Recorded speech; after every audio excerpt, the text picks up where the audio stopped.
Sarah Martinez walked into the crowded conference room at Blackwater Security Solutions, her worn sneakers squeaking against the polished marble floor. The fluorescent lights buzzed overhead, casting harsh shadows across the faces of 23 other job applicants.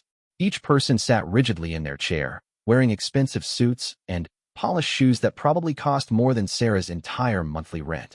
She found an empty seat in the back corner, pulling her thin jacket tighter around her shoulders. The woman next to her, dressed in a designer blazer, glanced over with barely concealed disgust. Sarah's clothes were clean but faded, her jeans had a small patch on the knee, and her hair was pulled back in a simple ponytail. She looked nothing like the other candidates who appeared ready to step into a Fortune 500 boardroom. The murmur of conversation filled the air as applicants discussed their impressive credentials. A man with silver hair and a three-piece suit boasted loudly about his Harvard MBA and 15 years managing corporate security for major banks. A woman with perfectly styled blonde hair talked about her connections in the defense industry and her father's military contracting business. "I heard this position pays $200,000 a year," whispered the woman in the designer blazer to her neighbor, "plus benefits and stock options. They're looking for someone to head their new international security division." Sarah remained silent, her hands folded in her lap. She had seen the job posting on a community center bulletin board 3 weeks ago. The position description was vague, but mentioned needing someone with exceptional crisis management skills and ability to handle high-stress situations. The salary would change everything for her family. Her younger brother Miguel needed surgery for his injured leg, and her mother worked 2 minimum-wage jobs just to keep their small apartment. The conference room door opened with a sharp click, and Marcus Blackwater entered with 3 other executives trailing behind him. Marcus was a tall man in his 50s with calculating gray eyes and an expression that suggested he ate weaker people for breakfast. His company had contracts with governments and corporations worldwide, providing security services in the most dangerous places on Earth. "Ladies and gentlemen," Marcus announced, his voice cutting through the chatter like a blade. "Thank you for your interest in Blackwater Security Solutions. This position requires someone who can think quickly, act decisively, and handle situations that would break ordinary people." He walked slowly around the room, his eyes scanning each candidate like a predator evaluating prey. "We don't need another desk jockey with fancy degrees and empty promises. We need someone who has been tested by fire and proven themselves when everything goes wrong." One of the executives, a stern woman with short gray hair, stepped forward. "Each of you will participate in a series of evaluations over the next 3 days. These tests will push you beyond your comfort zone. Some of you will quit. Others will fail spectacularly. Only one person will earn this position." Marcus stopped walking and faced the group. "I should mention that our last 3 people in this role didn't work out. One had a nervous breakdown during a hostage situation in Colombia. Another froze up when rebels attacked our convoy in Somalia. The third simply disappeared one night in Afghanistan, leaving behind a resignation letter and a wet spot where he had been standing." Nervous laughter rippled through the room, but Marcus wasn't smiling. This job isn't about looking good in a suit or having connections. It's about keeping people alive when the world goes insane around them. The man with the Harvard MBA raised his hand confidently. "Mr. Blackwater, I've managed security operations for 3 major banks. I understand risk assessment and threat mitigation at the highest levels." Marcus stared at him for a long moment. "Have you ever been shot at?" The man's confidence wavered slightly. "Well, no, but I've studied countless scenarios, and have you ever had to make a life or death decision with incomplete information while people were screaming and explosions were going off around you?" That is my theoretical knowledge and management experience." Marcus cut him off with a wave. "Thank you. You can leave now." The man's face turned red. "Excuse me? I haven't even had a chance to demonstrate my qualifications." "You just did. Security guard will show you out." 2 more candidates were dismissed within the first 10 minutes.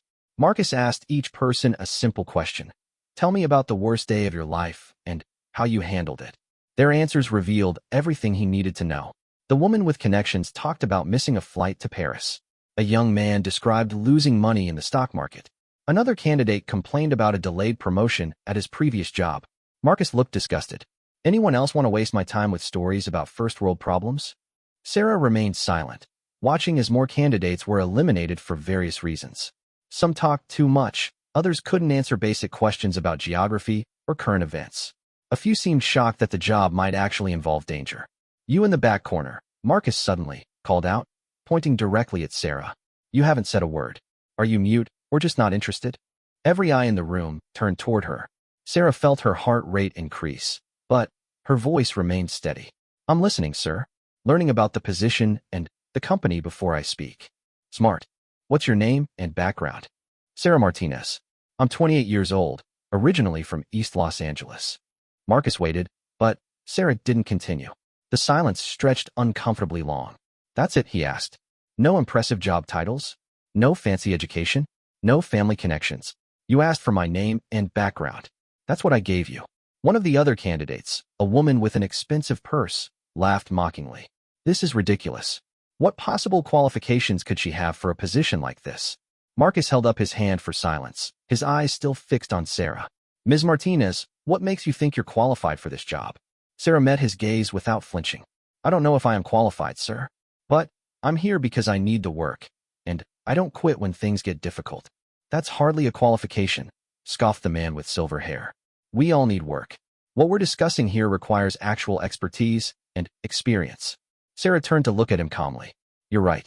I don't have an MBA from Harvard.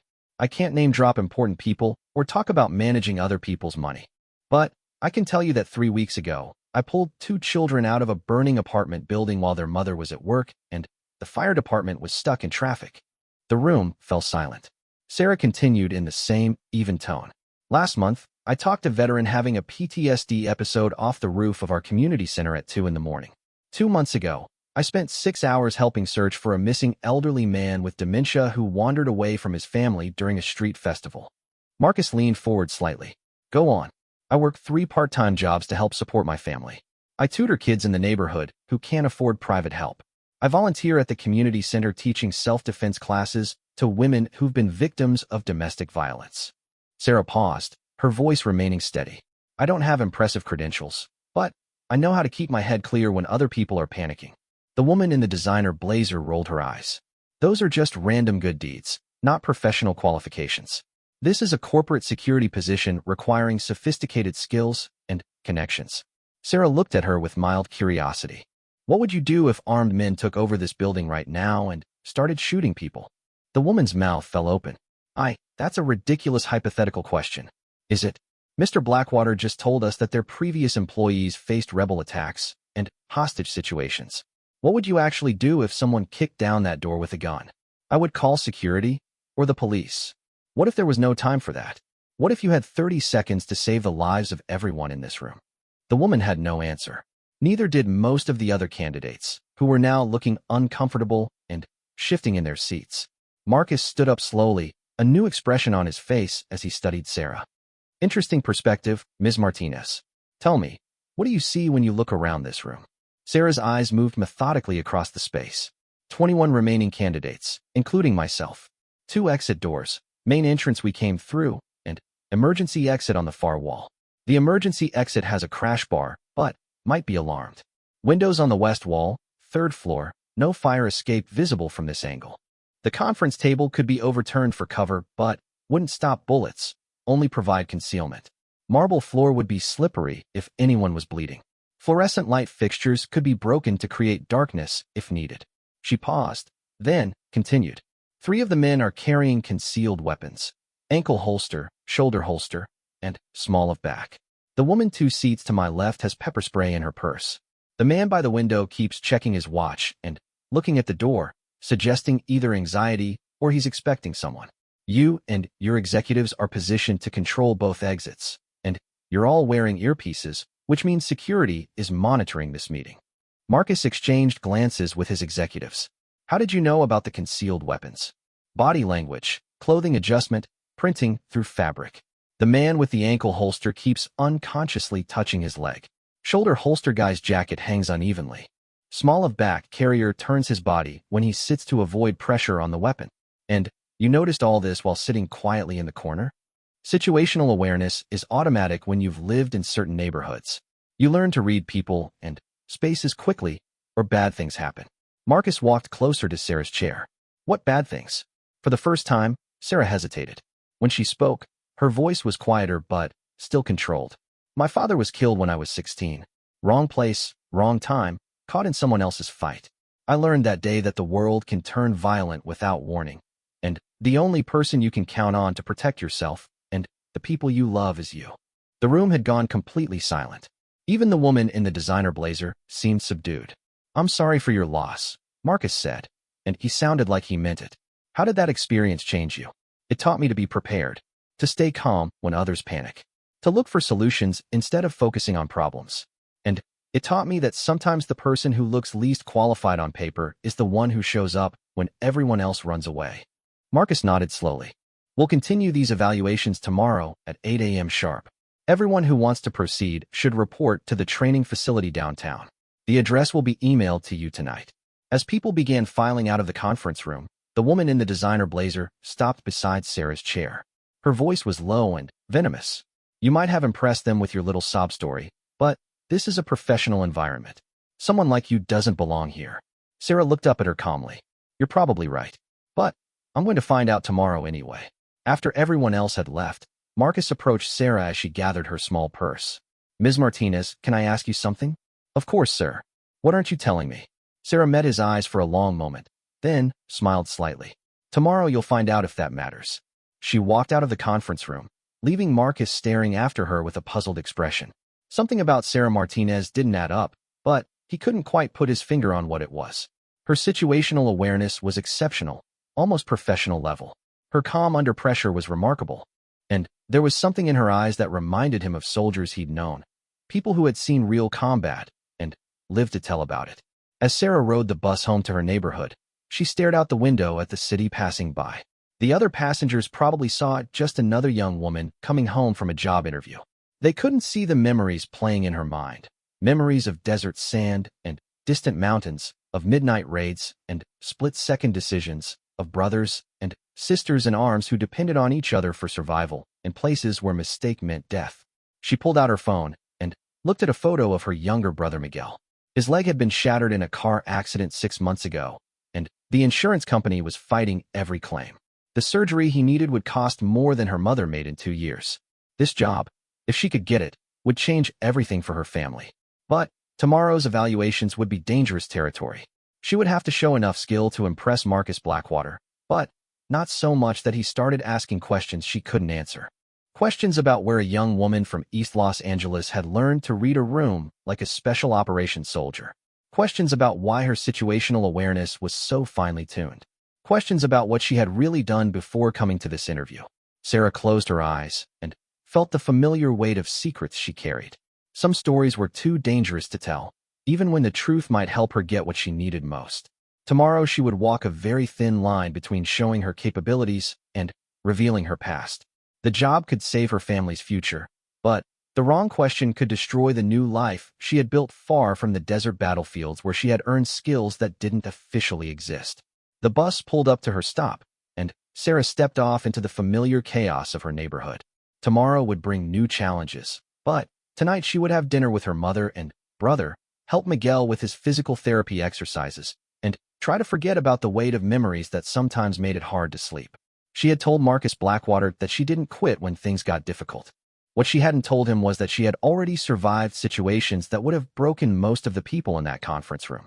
The question wasn't whether she was qualified for his job. The question was whether she could continue hiding just how qualified she really was. Sarah arrived at the Blackwater training facility 40 minutes early, wanting to observe the location before the other candidates appeared. The building was a converted warehouse in an industrial district, surrounded by chain-link fencing topped with razor wire. Security cameras monitored every angle, and she counted at least 4 guards stationed at various points around the perimeter. The morning air was crisp as she walked the block twice, noting entry and exit points, nearby businesses, and potential cover positions. Old habits died hard, and situational awareness had kept her alive in places where relaxing your guard for even a moment could be fatal. She found a coffee shop 3 blocks away and sat by the window, watching the facility while drinking bitter coffee and reviewing what she knew about Marcus Blackwater's operation. At exactly 8 a.m., Sarah approached the main gate where other candidates were already gathering. The group had shrunk from 23 to 15 overnight. Several people had apparently decided that Marcus's warning about danger wasn't worth the salary, no matter how impressive the numbers looked on paper. The woman in the designer blazer was there, now dressed in expensive athletic wear that looked like it had never seen actual exercise. The Harvard MBA man had been replaced by 3 new faces. Apparently Marcus had called in additional candidates to maintain his numbers. Sarah recognized the type immediately. Corporate security professionals with military backgrounds who carried themselves with the confident swagger of people accustomed to being the most dangerous person in any room. Well, said the woman in athletic wear, spotting Sarah's approach. I didn't think you'd actually show up. This isn't going to be like your community center volunteering. Sarah nodded politely. You're probably right. Good luck today. The casual dismissal seemed to irritate the woman more than any insult would have. She was clearly expecting an argument or defensive response, not calm acceptance. Marcus Blackwater emerged from the building with the same 3 executives from yesterday, plus 2 additional men who looked like former Special Forces operators. Their bearing and movement patterns screamed military experience, and Sarah found herself automatically cataloging their likely specialties and threat levels. Congratulations to those who decided to continue, Marcus announced. Today we separate the pretenders from the serious candidates. You'll face 4 different scenarios designed to test your decision-making under pressure, leadership capabilities, physical readiness, and ability to function when everything goes wrong. One of the new candidates, a man with Marines tattoos visible on his forearms, raised his hand. Mr. Blackwater, what kind of safety protocols are in place? I have a family, and I can't afford to get seriously injured for a job interview. Marcus smiled without warmth. The same safety protocols we use in Colombia, Somalia, and Afghanistan. Try not to die. Several candidates looked uncomfortable, but no one left. The salary was too tempting, and most had probably convinced themselves that Marcus was exaggerating for effect. First scenario begins now, announced the gray-haired woman executive. You have 15 minutes to plan an evacuation route for a corporate executive from a hotel that has been taken over by hostile forces. The key wasn't having perfect information. It was making smart decisions with incomplete data and adapting when reality inevitably differed from the plan. Around her, she could hear fragments of other candidates planning. Most were focusing on the obvious routes, stairwells, and elevators. A few were considering the service corridors. The Harvard MBA replacement was calculating statistical probabilities of success for different approaches. Sarah picked up a pencil and began sketching quickly. Her plan was simpler than the others, but took into account factors they were missing. Hostile forces would expect evacuees to use standard exits. The service elevators would be shut down or monitored. The rooftop helipad was an obvious extraction point that enemies would either control or watch closely. Instead, her plan called for moving the executive to the building's mechanical floors, spaces between regular floors that contained HVAC equipment, electrical systems, and maintenance access. These areas existed in most large buildings, but were rarely shown on standard floor plans. From there, they could access the building's exterior maintenance platforms and potentially reach an adjacent building's roof. Time, called Marcus. Each candidate had 5 minutes to present their plan to the group. Sarah watched as elaborate schemes involving multiple diversion teams, complicated timing sequences, and assumptions about available backup were presented with PowerPoint-level detail. The Marine focused on a direct assault approach that would require military-level firepower and coordination. When Sarah's turn came, she stood and spoke simply. Executive moves to mechanical floor 8 via service corridor, not stairwell. Access exterior maintenance platform on east side. Blind spot from street level, harder for attackers to monitor. Cross to adjacent building roof. Extraction from there by vehicle or helicopter depending on enemy positions. That's it? Asked one of the corporate security candidates. What about contingency plans? Backup routes? Communication protocols? Plans don't survive contact with reality, Sarah replied. The simpler the plan, the fewer things can go wrong. Contingencies happen in real time based on actual conditions, not theoretical scenarios. Marcus made notes, but didn't comment. The gray-haired executive was studying Sarah with new interest. Scenario 2, Marcus announced. Physical fitness evaluation. 1-mile run, obstacle course, then defensive tactics demonstration. Anyone who can't complete all 3 elements is eliminated. They were led to a track behind the building where a challenging obstacle course had been set up. Sarah recognized several elements that were similar to military training she remembered: rope climbs, wall obstacles, crawling sections, and balance challenges. The Harvard replacement immediately started complaining. This is ridiculous. The job description mentioned crisis management, not American Ninja Warrior. What does physical fitness have to do with corporate security management? Everything, said Marcus. If you can't run a mile without having a heart attack, you're useless to me when bullets start flying. If you freeze up climbing over a simple obstacle, you'll get everyone killed trying to escape a collapsed building. The 1-mile run eliminated 3 candidates immediately. 2 simply couldn't complete the distance, and 1 twisted his ankle on the track and limped off cursing about lawsuits. The woman in Expensive Athletic were finished dead last, barely jogging and complaining loudly about the heat. Sarah finished 3rd overall, behind only the Marine and one of the corporate security professionals. Her time was respectable, but not exceptional, exactly what she was aiming for.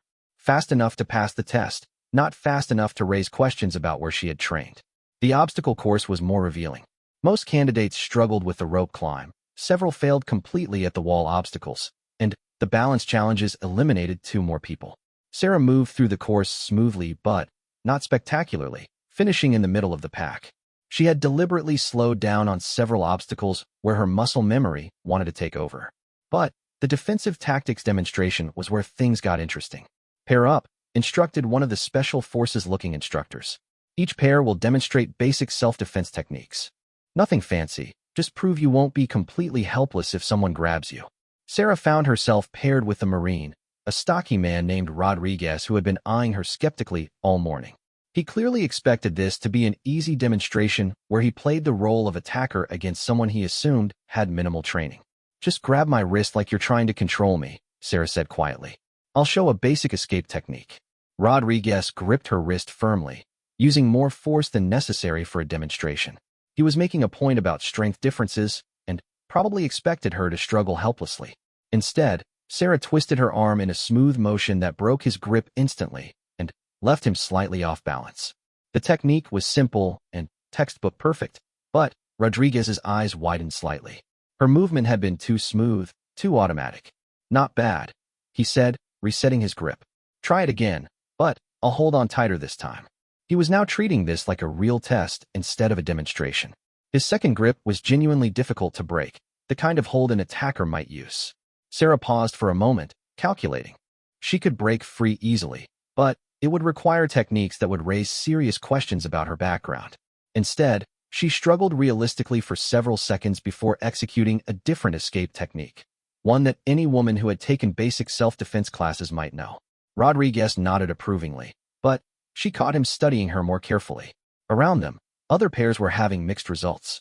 The woman in Athletic was completely helpless against her partner's grip.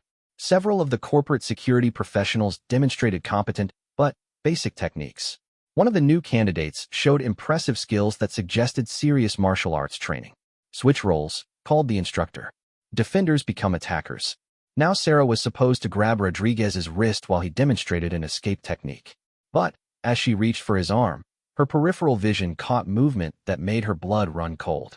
A man in dark clothing was walking quickly across the warehouse roof, visible through the high windows.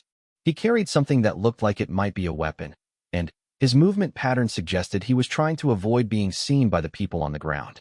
Sarah's training kicked in automatically. Without conscious thought, she shifted her weight and scanned for additional threats while maintaining the appearance of focusing on the defensive tactics exercise. There, another figure moving along the roofline of the adjacent building, and a third person positioned behind the air conditioning units on the far side of their building. This wasn't part of Marcus's test scenarios. This was real. Sarah's mind raced through possibilities. Could be a robbery attempt. The warehouse district had problems with break-ins. Could be industrial espionage. Marcus's company certainly had enough enemies to warrant surveillance, or worse. Could be a disgruntled former employee or someone with a grudge against Blackwater Security Solutions. None of those possibilities were good, and all of them meant that 15 job candidates and 6 Blackwater employees were potentially in serious danger. Sarah faced a critical decision. If she revealed her ability to detect and assess this kind of threat, Marcus would start asking questions she couldn't answer. But if she remained silent and people got hurt, she would have to live with that knowledge. Rodriguez, she said quietly, still gripping his wrist as if they were continuing the exercise. Look at the roof of the building across the street. Tell me what you see. Rodriguez glanced up casually, his Marine training making him automatically follow her lead. His expression changed instantly when he spotted the figures. Shit, he whispered. Are those part of the test? I don't think so. Count how many you can see without being obvious about it. Rodriguez pretended to struggle with her grip while scanning systematically. 3 that I can identify for certain. Possibly more. They're positioned like an Overwatch team. Weapons. Can't tell for sure from this distance, but their posture and movement suggest yes. Sarah made her decision. The potential threat was too serious to ignore, regardless of the consequences for her carefully maintained cover story. We need to alert Marcus without causing panic among the other candidates. Can you create a reason for us to approach him? Rodriguez nodded. Follow my lead. He broke free from Sarah's grip using a technique that was unnecessarily forceful, then stumbled backward as if she had pushed him off balance. Hey, he called out loudly. That wasn't a basic defensive move. Where did you learn that? The commotion was exactly what Sarah had hoped for. Marcus and his instructors immediately looked their direction, and Rodriguez used the distraction to move closer to the Blackwater team. Mr. Blackwater, Rodriguez said in a voice that carried just the right note of complaint. I think we need to discuss proper safety protocols. This young lady just used some kind of advanced technique that could have injured me. Marcus frowned and began walking toward them, but Sarah caught Rodriguez's eye and gave a slight shake of her head.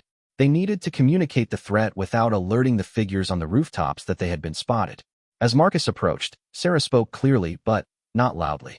Sir, I apologize if the technique seemed excessive. I learned some basic self-defense from my brother when he was home on leave.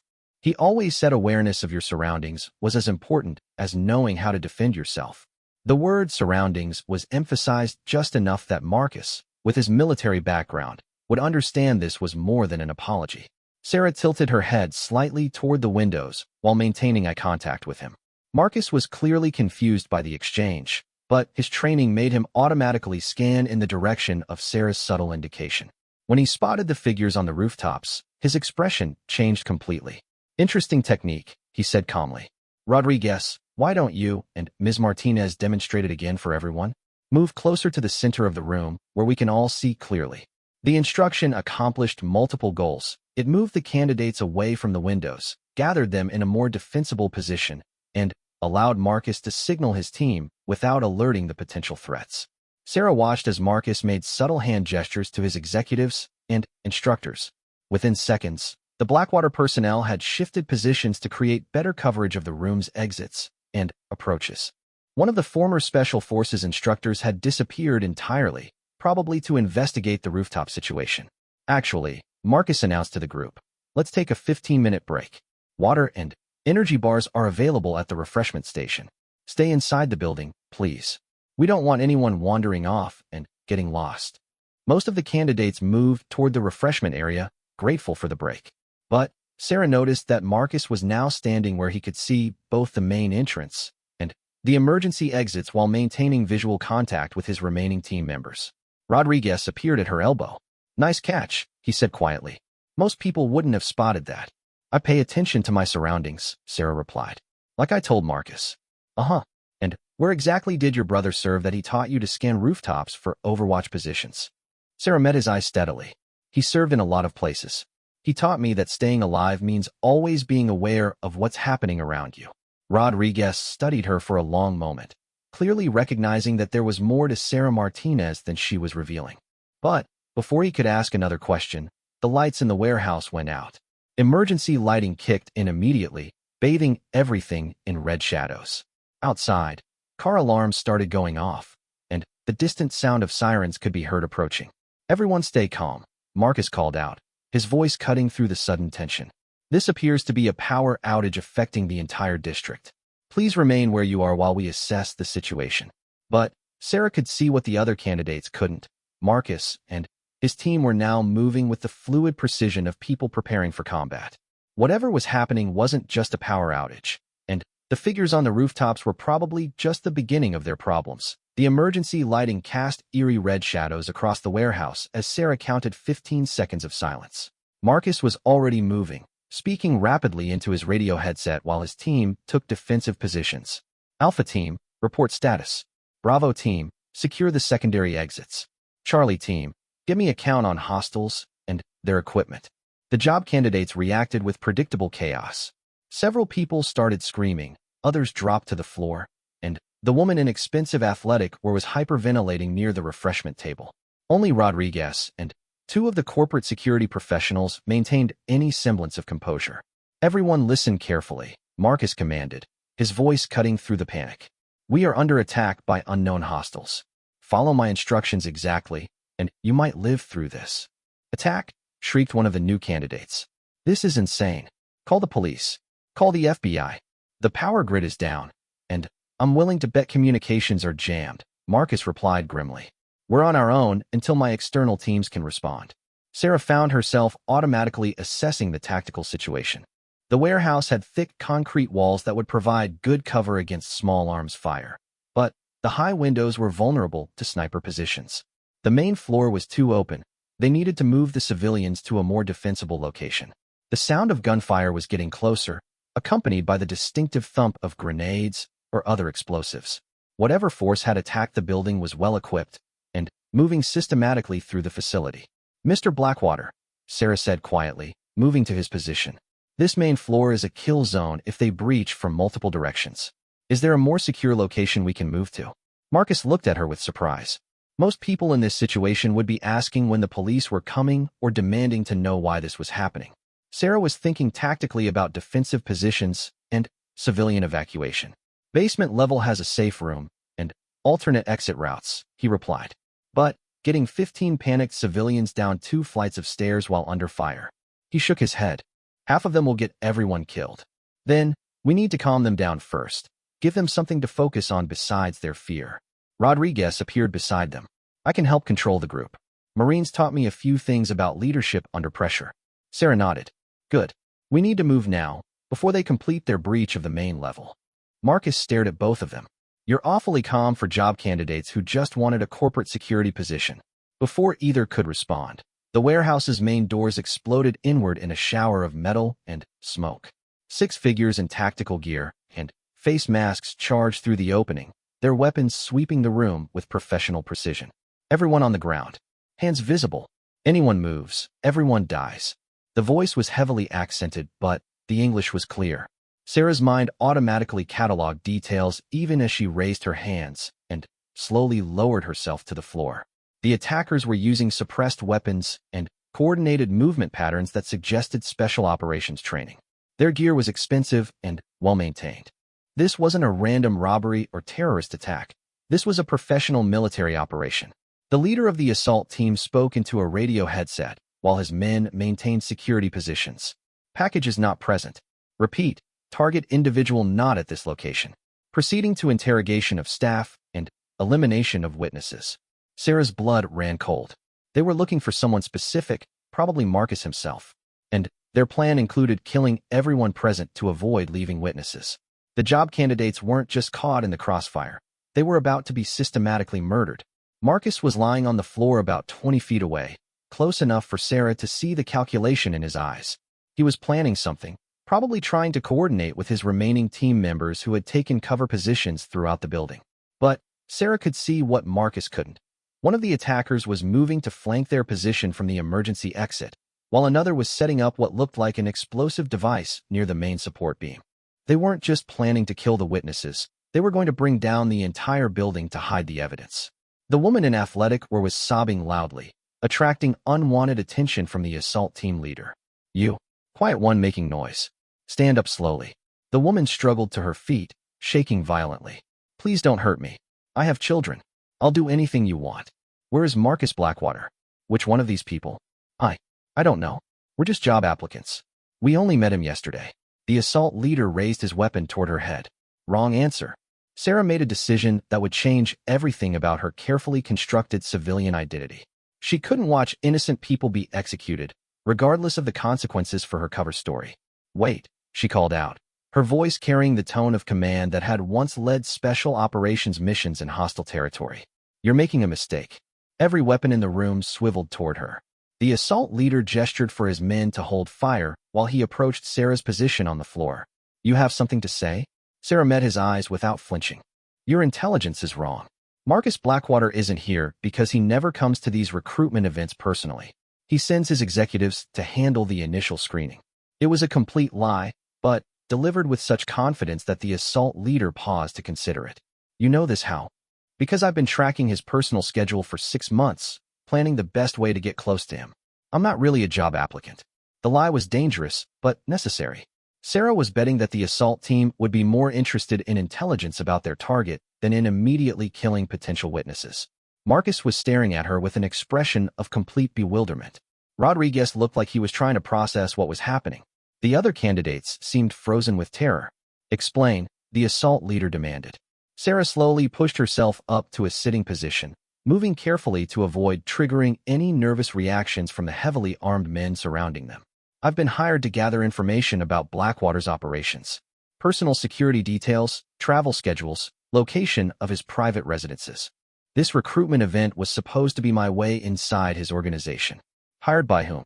People who pay better than whoever you work for. It was a calculated gamble. Sarah was hoping that the assault leader would assume she worked for a competing intelligence service or rival corporation. The claim might buy them time while the attackers tried to figure out if she was valuable enough to keep alive for interrogation. The assault leader spoke rapidly into his radio in what sounded like Russian. Sarah caught enough words to understand that he was reporting the new information to someone in command and asking for instructions. While he was distracted, Sarah made eye contact with Marcus and mouthed a single word, basement. Marcus's eyes widened slightly as he understood. He began making subtle hand gestures to his executives, communicating in some kind of tactical sign language. The assault leader finished his radio conversation and turned back to Sarah. My commander wants to speak with you personally. You will come with us. What about the others? They are not important. Which meant the others would be killed as soon as Sarah was removed from the scene. She needed a different strategy. Actually, they might be more important than you think, Sarah said carefully. This group includes several people with access to corporate security databases, financial records, and communication systems. If your goal is gathering intelligence about American defense contractors, you're looking at a gold mine of information. She gestured toward Rodriguez. Former Marine with current DoD clearance. He knows about military procurement processes and classified project timelines. Rodriguez caught on immediately and nodded. She's right. I still have contacts in acquisition and logistics. Sarah indicated the corporate security professionals. These men have worked for defense contractors with government contracts. They know about facility locations, personnel movements, and security protocols. It was all improvisation, but it sounded plausible. The assault leader was listening intently, probably calculating the potential intelligence value of keeping the group alive for systematic interrogation. But Sarah's real goal wasn't to convince him to spare everyone. It was to buy time for Marcus's team to get into position for a counterattack. Every minute of delay increased their chances of survival. The assault leader was about to respond when a new voice crackled over the radio. The transmission was brief but urgent, and Sarah didn't need to understand Russian to recognize the tone of someone reporting an emergency. We have new problems, the assault leader announced to his team. American military forces are approaching the facility. Unknown how they were alerted, but we have less than 10 minutes before area is surrounded. Sarah felt a surge of hope. Marcus must have external security teams or government connections who had detected the attack and called in support. But the assault leader's next words crushed that hope. Kill all witnesses immediately. No time for interrogation or intelligence gathering. We extract in 5 minutes. The weapon swung back toward the terrified candidates. Sarah realized that her attempt to buy time had failed, and now she was out of options that didn't involve revealing exactly what kind of training she really had. Marcus must have reached the same conclusion. He suddenly rolled toward cover behind an overturned table while shouting, "Move." Everyone moved now. The warehouse erupted into chaos as assault team members opened fire, and the candidates scattered in all directions. Sarah found herself moving with muscle memory that belonged to someone who had survived countless firefights in hostile territory. She rolled left behind a concrete support pillar while mentally tracking the positions and firing patterns of all 6 attackers. Rodriguez was moving well for a Marine, but he was heading toward a position that would get him killed in about 3 seconds. 2 of the candidates had already been hit and were down. Marcus was laying down suppressing fire with a pistol he had apparently concealed during the initial surrender, but he was outgunned and would be overwhelmed within moments. Sarah made the choice she had been avoiding since this nightmare began. She couldn't maintain her cover identity and save these people's lives. One of those goals would have to be sacrificed. She spotted a weapon that had been dropped by one of Marcus's team members during the initial assault. It was 20 feet away across open ground that was swept by multiple fields of fire. Any normal civilian would consider that distance impossible to cross alive. But Sarah Martinez wasn't really a civilian, and she had done impossible things before in worse situations than this. She took a deep breath, calculated angles and timing, and exploded into motion with the fluid precision of someone who had been trained by the best special operations forces in the world. What happened next would force her to answer questions she had spent 3 years avoiding. But sometimes the only way forward was to stop running from who you really were. Sarah moved across the open ground like a phantom, using cover and concealment techniques that transformed her from panicked civilian to lethal operator in the space of 3 heartbeats. She rolled, sprinted, and slid behind obstacles with movements so fluid and precise that even the assault team members paused for a split second in recognition of what they were witnessing. She reached the dropped weapon and came up firing with accuracy that spoke of thousands of hours on military ranges. Her first 3 shots took down the assault team member who had been flanking Marcus's position. The 4th and 5th shots forced 2 other attackers to take cover, breaking their coordinated fire pattern. "Rodriguez," she called out, her voice carrying the command authority of someone accustomed to leading troops in combat. Suppressing fire on the 2 behind the equipment rack. "Marcus, can you reach the basement access?" Rodriguez didn't question the orders. He opened fire with a weapon he had apparently acquired from somewhere, his Marine training meshing seamlessly with Sarah's tactical direction. Marcus stared at her for a moment that lasted forever in the chaos of the firefight. Sarah Martinez, the quiet job applicant from East Los Angeles, was moving and fighting with skills that belonged to elite special operations forces. Her weapon handling, situational awareness, and tactical decision-making were at a level that took years of training to develop. "Who the hell are you?" Marcus shouted over the gunfire. "Someone who's trying to keep you alive," Sarah replied, sending 2 more rounds toward an attacker who was trying to flank their position. "We can discuss my resume later. Right now we need to get these people to safety." The assault team leader was barking orders in Russian, clearly recognizing that the situation had changed dramatically. Whatever intelligence they had been working with hadn't prepared them for facing trained opposition. Sarah could hear him coordinating with external elements, probably calling for backup or extraction. "Sarah," Rodriguez called out, "we've got more problems. 2 additional hostiles coming through the emergency exit." Sarah spun and acquired the new targets with movements so smooth they looked choreographed. Her shots were precise and efficient, center mass hits that dropped both attackers before they could fully enter the warehouse. But engaging the new threats had exposed her position to the assault team leader, who now had a clear shot at her cover position. Sarah saw the muzzle flash and felt the bullet pass close enough to her head that she could feel the pressure wave. Time seemed to slow as Sarah's training took over completely. She identified the threat, calculated angles and distances, and executed a response that had been drilled into her muscle memory during countless hours of close-quarters combat training. She moved laterally while firing, using a technique called shooting on the move that was extremely difficult to master and rarely seen outside of special operations units. Her shots walked across the assault team leader's position with mechanical precision, forcing him to break contact and retreat toward the main entrance. "Everyone stay down," Sarah commanded the remaining candidates. "Marcus, I need you to get them to that basement safe room. Now, what about you? I'm going to make sure we're not followed." Marcus hesitated. Every instinct told him not to leave someone behind, but Sarah was clearly the most capable person in the building at the moment, and the terrified civilians needed immediate protection. "Move," Sarah ordered, her tone brooking no argument. Marcus began gathering the surviving candidates and pushing them toward the basement access. The woman in athletic wear was in shock. Rodriguez was helping carry one of the wounded, and everyone else was following orders with the desperate focus of people who realized their lives depended on complete cooperation. Sarah maintained covering fire while the group moved, but her mind was already calculating the next phase of the tactical situation. The assault team had been calling for backup, which meant more hostiles would arrive soon. The mention of approaching American military forces might have been disinformation, or it might be accurate, but too late to help. Either way, they needed to control the immediate threat and then plan an extraction from the building before the situation deteriorated further. The assault team leader had regrouped with his remaining men. 3 out of the original 6 were still combat effective. They were professional enough to recognize that their mission had failed and were now focused on fighting their way out rather than completing their original objectives. But they were also angry and frustrated, which made them dangerous in a different way. Professional soldiers could be predicted based on their training and doctrine. Angry professionals were more likely to take risks and make emotional decisions. Sarah heard them moving toward the main entrance, probably planning to extract to whatever vehicles they had positioned outside. If she let them leave, they might regroup and return with reinforcements.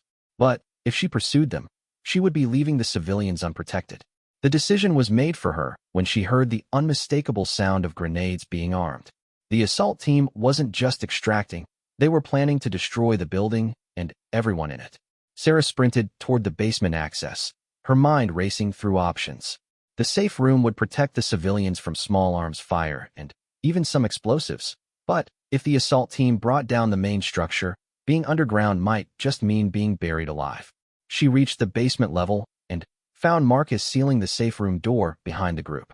The space was designed for exactly this kind of scenario: reinforced walls, independent power supply, communication equipment, and enough supplies to last for days if necessary. "How long before your backup arrives?" Sarah asked. Marcus activated the communication console and began cycling through frequencies. "I've been trying to reach my external teams since this started. Either they're jammed, or..." He didn't finish the sentence, but Sarah understood. Either communications were being blocked, or Marcus's external security had been neutralized before the assault began. What about local law enforcement? FBI? Someone must have heard the shooting. This is an industrial district. Nearest police station is 20 minutes away, and that's assuming someone called it in. Most of these buildings are empty during the day. Sarah studied the safe room's layout and equipment. It was impressive, but designed for a siege scenario, not for active escape and evasion. They had excellent protection, but limited mobility. "Marcus, I need you to tell me everything about this building's layout. Service tunnels, utility access, connection to adjacent structures. Every possible way in or out." Marcus pulled up building schematics on one of the safe room's computer terminals. "Why? This room is designed to keep us safe until help arrives. Because I heard them arming grenades upstairs. They're not planning to leave us trapped. They're planning to bring down the building. This safe room might survive the collapse, but we'll be buried under tons of debris with no way to dig ourselves out." The other people in the safe room were listening to every word. Several faces went pale as they realized their supposedly safe refuge might become their tomb. Rodriguez studied the building schematics over Sarah's shoulder. "Here," he said, pointing to a section of the blueprint. "Storm drain access from the sub-basement level. Connects to the city utility tunnel system." Sarah traced the route with her finger. "How far to the nearest surface access?" "Looks like about 3 blocks. But those tunnels flood during heavy rain, and some sections might be blocked or collapsed. Better than being buried alive." Marcus was staring at both of them. "You're talking about abandoning a fortified position to crawl through underground tunnels that might be flooded or blocked. That's insane." "What's insane is sitting here waiting to be buried," Sarah replied. "I can hear them moving equipment upstairs. Whatever they're planning, it's going to happen soon." As if to emphasize her point, the sound of heavy objects being dragged across the floor above them echoed through the safe room. The assault team was positioning explosives with methodical precision. "How long to reach the storm drain access?" Sarah asked, studying the route. Rodriguez calculated distances and obstacles. 15 minutes if everything goes perfectly. Longer if we encounter problems."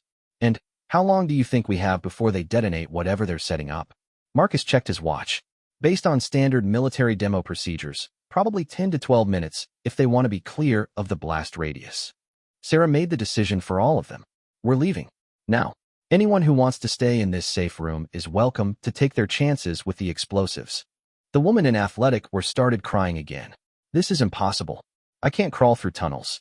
I have claustrophobia." "Then, you'll die here," Sarah said bluntly. "Because that's the choice. Risk the tunnels, or definitely die when this building comes down." Rodriguez was already gathering supplies from the safe room's emergency stores: flashlights, first aid kit, emergency rations. Sarah's right. Staying here is suicide. Marcus hesitated for another moment, then began shutting down the safe room's systems and gathering the building schematics. "God help us all," he muttered. Sarah led the group through the sub-basement level, following Marcus's directions toward the storm drain access. The route took them through mechanical rooms, storage areas, and, finally, to a maintenance corridor that ended at a heavy metal grate set into the concrete floor. The grate was secured with a padlock that yielded to Marcus's bolt cutters. Below was a concrete tunnel just large enough for an adult to move through in a crouch. The air smelled of dampness and decay, and the darkness beyond their flashlight beams seemed absolute. "Ladies first," Rodriguez said with dark humor. Sarah dropped through the opening and immediately began assessing their new environment. The tunnel was dry but showed signs of recent water flow. The construction looked solid, but she could see debris and possible blockages ahead. One by one, the group lowered themselves into the tunnel system. The woman in athletic wear required help and encouragement from Rodriguez, but eventually everyone was underground and moving away from the building. They had been traveling for maybe 8 minutes when the world above them erupted in thunder and flame. The explosion was massive enough that Sarah felt the pressure wave through the concrete and steel that surrounded them. Dust and debris rained down from the tunnel ceiling, and somewhere in the distance they could hear the groaning crash of a large structure collapsing. "Jesus Christ," whispered Marcus. They brought down the entire building. Sarah kept moving forward, her flashlight beam cutting through the dusty air ahead. "Which means we made the right choice. Keep moving. We're not safe until we reach the surface." Behind them, Rodriguez was helping the woman in athletic wear deal with her claustrophobia while maintaining security watch on their back trail. The other candidates followed in silence, probably still in shock from everything that had happened. Sarah's mind was already working through the implications of what had just occurred. Someone had mounted a professional military assault against Marcus Blackwater's facility. They had been looking for Marcus specifically, and they were willing to kill dozens of innocent people to eliminate witnesses, which meant this wasn't over. Whoever had ordered the attack would know that some people had escaped the building collapse. They would be looking for survivors, and they would have resources that made them extremely dangerous. Sarah realized that her carefully constructed civilian identity was now completely blown. Rodriguez had seen her fight. Marcus had watched her take tactical command of the situation, and everyone in the group knew that her skills weren't those of a normal job applicant from East Los Angeles. There would be questions she couldn't answer without revealing classified information about operations that officially never happened. But, for now, her priority was keeping these people alive long enough to reach safety and figure out who had tried to kill them, and why. The tunnel ahead branched in 3 directions, and Sarah could hear the sound of running water somewhere in the distance. They were about to find out if Rodriguez's navigation skills were accurate, or if they had just traded one form of death for another. 3 hours later, Sarah emerged from a storm drain opening 6 blocks from the destroyed Blackwater facility. Her clothes were filthy, her hands were scraped from crawling through concrete tunnels, and she looked exactly like someone who had just escaped from an underground disaster zone. Behind her, the rest of the group climbed out one by one. Rodriguez helped the woman in athletic wear, who had somehow managed to overcome her claustrophobia long enough to survive the journey. Marcus was carrying the building schematics in a waterproof case, and the remaining candidates looked like they were still processing the fact that they were alive. The sound of sirens filled the air as emergency vehicles responded to the massive explosion that had leveled an entire city block. Black smoke was visible rising from the direction they had come, and Sarah could hear helicopters circling the area. "What now?" asked one of the corporate security candidates. "Do we go to the police? The FBI? Who's going to believe any of this?"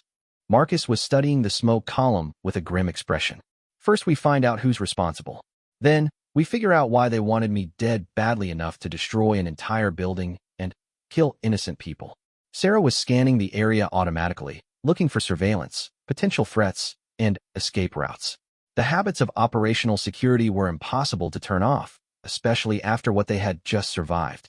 "Marcus," she said quietly, "we need to assume that whoever organized this attack has resources inside law enforcement and possibly federal agencies.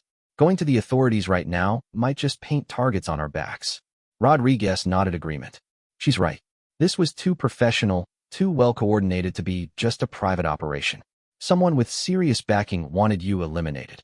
Marcus looked at both of them with the expression of someone who was finally ready to ask the questions he should have been asking hours ago. "Who are you people? And don't give me any more stories about community volunteering and basic self-defense classes." Sarah met his eyes steadily. "Right now, we're the people who kept you alive. The rest can wait until we're somewhere secure." "No, the rest happens now. I just watched you fight like special operations forces, take command of a tactical situation, and lead a group of civilians through an underground escape that most people couldn't have managed. You know things about weapons, explosives, and combat that don't come from weekend self-defense classes. The woman in athletic wear was staring at Sarah with a mixture of awe and suspicion. You saved our lives, but you also lied about who you are. What if you're working with whoever attacked us? Sarah considered her options. She could continue the deception, but it was no longer sustainable. Too many people had seen too much, and they deserved at least partial truth after what they had been through. My name really is Sarah Martinez, and I really do live in East Los Angeles with my mother and brother. But I haven't always been a civilian. Marcus stepped closer. Military, Navy, Special Operations. I served for 6 years before I was medically discharged and transitioned back to civilian life. Rodriguez's eyes widened. What unit? Sarah hesitated. Even her basic military service was classified at levels that made casual discussion dangerous. I can't discuss specifics. My operations were sensitive. SEALs. Rodriguez pressed. Sarah's silence was answer enough. Marcus whistled softly. Jesus Christ. I've been trying to hire someone with combat experience for months, and a Navy SEAL walks into my office pretending to be a job applicant. What's your real agenda? The same as I told you yesterday. I need this job. The salary would pay for my brother's surgery and get my family out of debt. Everything I said about my current situation is true. Marcus studied her for a long moment. But you didn't think mentioning special operations experience was relevant to a security position? I couldn't mention it without revealing information that's still classified. And I wasn't sure I wanted to go back to that kind of life. What changed your mind? Sarah looked around the group, at Rodriguez with his marine bearing, at Marcus with his calculating gray eyes, at the civilians who had survived something that would haunt their dreams for years to come. Someone tried to kill people I was responsible for protecting. That's a line I can't let anyone cross, regardless of the consequences for my cover story. One of the corporate security professionals spoke up. If you're really former special operations, then you might know who could have organized an attack like this. The equipment, the coordination, the willingness to destroy an entire building. This wasn't some random criminal operation. Sarah nodded. Professional military contractors, probably Eastern European based on the accents I heard. Well-funded, well-equipped, and operating with intelligence about Marcus's schedule and location. Someone with serious resources wanted him eliminated. Marcus's expression grew darker. I've made plenty of enemies over the years. Blackwater Security has operations in 12 countries, some of them involving situations that made powerful people very unhappy. But this level of response. This was assassination disguised as terrorism, Sarah said. Destroy the building, kill everyone present, make it look like a random attack.